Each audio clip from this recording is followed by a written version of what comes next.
Hey, Scott McMullen here again, continuing on to talk about some of these 64.5 specific things on the interior of the car. And this goes for a car, not just for a K-Cub, but any Mustang that was built in late June. You can see that the pedals don't have a little indentation around the edge. On a later car, particularly at the point at which they were putting the GT package up into these cars, March of '65 and so forth, there would have been a groove around here because they put a little stainless trim ring around these to just kind of jazz it up a little bit. On the early cars, they didn't have that option. The pedals looked like this. The A on the air vent, that was a 64.5 thing that went away sometime shortly after August of '64.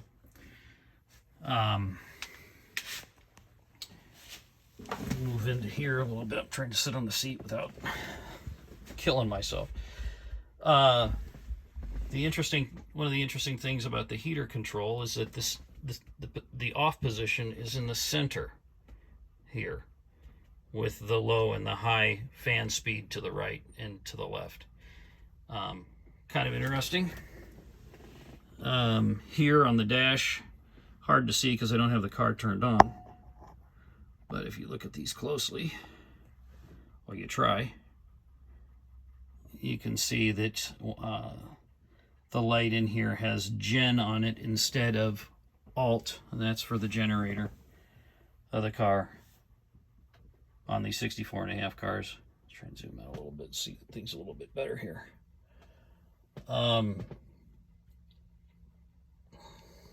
Still going through the 64.5 differences on an interior. On this car, being a convertible, it does not have the vinyl going up the rocker here.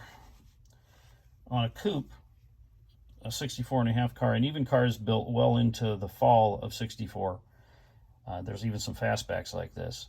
There's a piece of vinyl that runs from the floor up here to the sill plate, and this is straight down. This is reinforced here. It comes out because this is a convertible. Again, they were strengthening these cars because there's no roof to help stiffen it up.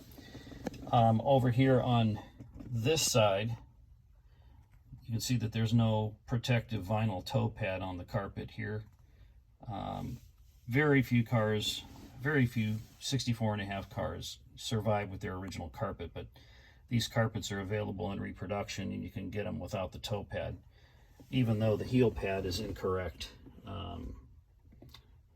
Incorrect in the sense it's not what it was when the car was delivered. Another kind of a funny thing here, there's 3 screws actually holding this in on a holding these cowl covers. Some people call them kick panels, but these on a 64.5 car will have 3 screws. On a later car, just 2.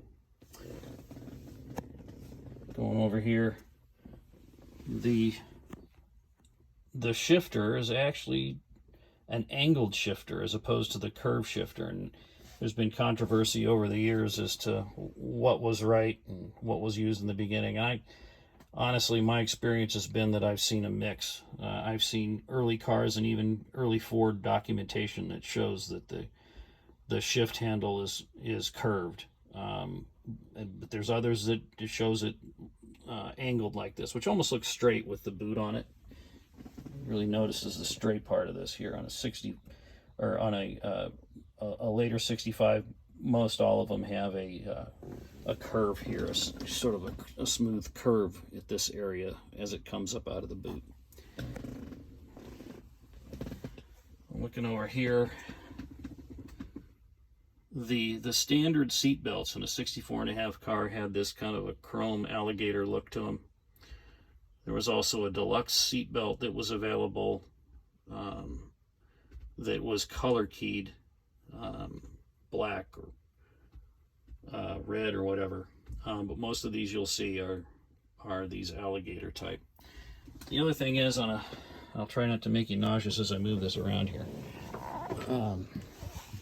We look at the anchoring mechanisms. You can see on the center, or the seat belts that are near the center of the car, they have this sort of scissor type mechanism that holds them together, and a little nylon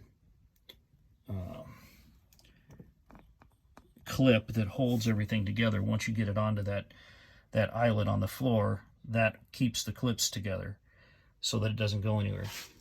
But the interesting thing about a very early convertible is that it has this long, well, I'll have this tag on them. They should have a date code on it that is appropriate for the car.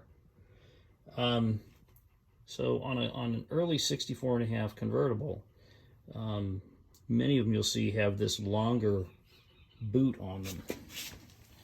It's considerably different than anything else that came later. And later on, they had a shorter version of this. Very early cars, I've seen pictures, particularly of a couple of prototypes, that these anchors have a rotunda boot over the top of them. And I've got a couple of these in my cabinet over here, but I'm not going to get them out yet. But anyway, this is one of those interesting things that they did. Why it is they did this, I don't know. But they did. And then, as we come over here, even more strange is this retractor that's on the right-hand seat belt. Even though there's not retractors on any of the other ones, there's a retractor on that one. Why that is, couldn't tell you. Another one of those quirky things. I have seen them and also pictured with a retractor on this seat belt on this side as well, on the driver's side as well. I can tell you that from a practical standpoint, the issue with that, and the reason I haven't put it on this car, besides the fact they didn't all have them, but the reason I didn't put it on this car is that I didn't want it to tear up this side molding here. Really is a problem when it comes to that. So anyway, that has been not put on this particular car.